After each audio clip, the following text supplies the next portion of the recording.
Good morning, students. It's class 10th. We are on chapter 2nd of history, that is India during the period of struggle. It's part 5, and today we talk about the rulers in context to Rajasthan. Rajasthan में कौन कौन से rulers रहे हैं. First हैं राव शेख. महाराव शेख जो है, इनका जन्म हुआ था 24 सितंबर 1433 में. फादर का नेम था राव मोकाल एंड मदर का नेम था रानी निर्वाण. राव मोकाल जो हैं, he was a chieftain who held the estate of Nan under the rule of Amer state. अब चीफ्टेन होता है शासक ही कहा जाता है इसे, कि मोकाल जो हैं ये आमेर के अंदर है एक नान करके जगह, वहाँ के रूलर ये थे. 12 इयर्स की एज में ही शेख ने अपने फादर की रिस्पॉन्सिबिलिटीज़ जो हैं वो ले ली थी. और उसके अलावा बताया है कि उदयकरण जो थे आमेर के रूलर, उन्होंने शेख को महाराव का टाइटल दिया. उसके अलावा कुछ जगह बताई हुई हैं कि जहाँ पे उन्होंने अपना सक्सेसफुल एक्सपेडिशन किया. एक्सपेडिशन होता है कि वहाँ पे अटैक किया और वहाँ पे वो जीत गए. फिर है हामिर देव चौहान. हामिर देव जो है, after Bagbhatt his son Jaitra Singh, Jaysimha जिसका नाम था, he became the ruler of Ranthambore. During his life term Jayatra Singh appointed his younger son Hamir Dev as his successor and enthroned him in 1282 CE.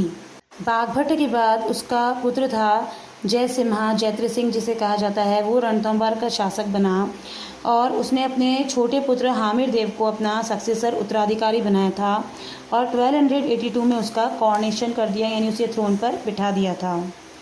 फिर उसके अलावा हामिर देव का बताया है कि जैसे ही वो थ्रोन पे बैठा था, Hamir Dev adopted the policy of Digvijay and collected tax from Mandalgarh by defeating king Arjun of Bhimras. अभी कह रहे हैं कि भीमरास के जो राजा थे अर्जुन, उनको हरा के हामिर देव ने मांडलगढ़ से टैक्स को कलेक्ट करना स्टार्ट किया और उसने जो है दिग्विजय की पॉलिसी अपनाई. दिग्विजय यानी कि हर जगह अपनी जीत हासिल करने की. फिर कुछ प्लेसेस बता रखे हैं कि उसने कहाँ कहाँ पे अधिकार किया, जैसे चित्तौड़, आबू, वर्धनपुर, पुष्कर, चंपा, रणथंभौर पहुँचा और फिर उसने क्या किया, कोटि यज्ञ किया. अब इनकी जो स्टोरी रही है वो रही है अलाउद्दीन खिलजी के साथ. 1296 में जब जलालुद्दीन का नेफ्यू और सन इन लॉ जो था अलाउद्दीन खिलजी, उसने उसकी हत्या कर दी थी और ख़ुद दिल्ली का सुल्तान बन गया था. अब अलाउद्दीन खिलजी जो था, चौहान की शक्ति बहुत ज़्यादा बढ़ रही थी, तो उसको वो सहन नहीं हो रही थी. तो उसने ये सोचा रणथंभौर को जीत लिया जाए. तो उस समय उसने दुर्ग पर आक्रमण करा और हामिर का महाकाव्य जो है उसके अनुसार जो स्टोरी उसमें दी हुई है, उसमें ये है कि हामिर द्वारा अलाउद्दीन के जो बागी मंगोल था मोहम्मद शाह, उसको इन्होंने शरण दे दी थी. मीन्स कि हामिर ने उसका साथ दिया था मोहम्मद शाह का, जिसने कि जो अलाउद्दीन के अगेंस्ट था.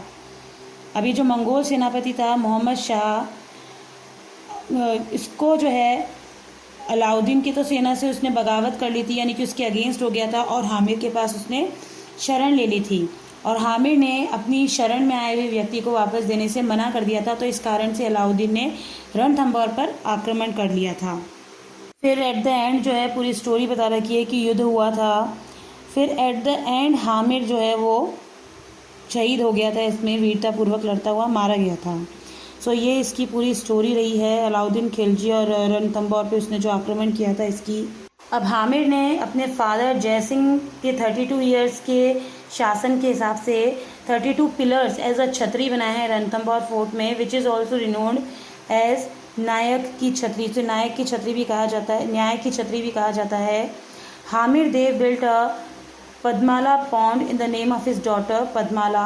अपनी डॉटर के नाम पे उन्होंने वहाँ पे एक पद्माला तालाब का निर्माण कराया था. और पोएट जो था बीजादित्य नाम का जो पोएट था वो हामिर के कोर्ट में रहता था. After Hamir death the branch of Chauhan of Ranthambore came to an end. अब हामिर की डेथ के साथ ही रणथंभौर से चौहानों की जो ब्रांच थी, शाखा थी, वो समाप्त हो गई थी, एंड हो गया था. फिर है महाराणा प्रताप.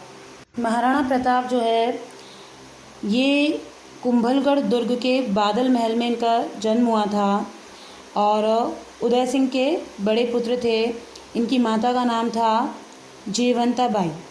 महाराणा प्रताप का बचपन जो था वो कुंभलगढ़ फोर्ट में स्पेंड हुआ था और महाराणा प्रताप जब 32 इयर्स के थे तो उनके जो फादर थे उदय सिंह, उनकी डेथ हो गई थी। और वहाँ पर फिर क्या हुआ था, जो वहाँ पे एक महादेव बावड़ी करके एक बावड़ी थी, वहाँ पे मेवाड़ के जो चीफ्टेन थे और वहाँ के जो लोग थे उन्होंने प्रताप सिंह का महाराणा के रूप में राज तिलक कर दिया था। और महाराणा उदय सिंह ने जगमाल करके जो व्यक्ति था उसे अपना सक्सेसर बनाया था, उसको थ्रोन से हटा दिया था। वहाँ जो लॉर्ड थे मेवाड़ के उन्होंने। फिर 1570 में Nagaur court of Akbar was held in which most of the Rajput excluding Mewar accepted the sovereignty of the Akbar.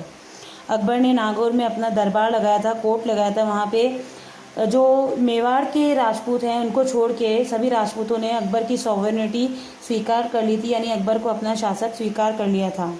Akbar ने महाराणा प्रताप के कोर्ट में 4 ग्रुप्स को भेजा और उन्हें फोर्स किया कि वो अकबर की सॉवरेनिटी यानी उसकी संप्रभुता को स्वीकार करे, यानी उसको मानने की वो उसका अधिकार में आ गए हैं ऐसे।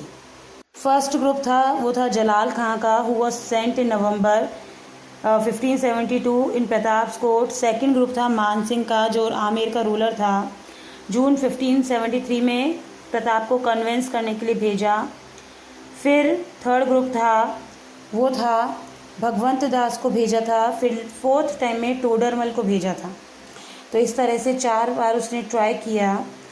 फिर जब वो असफल रहे तो फिर उसने और दूसरी अपनी प्लानिंग करी। So that's all for the day. Thank you.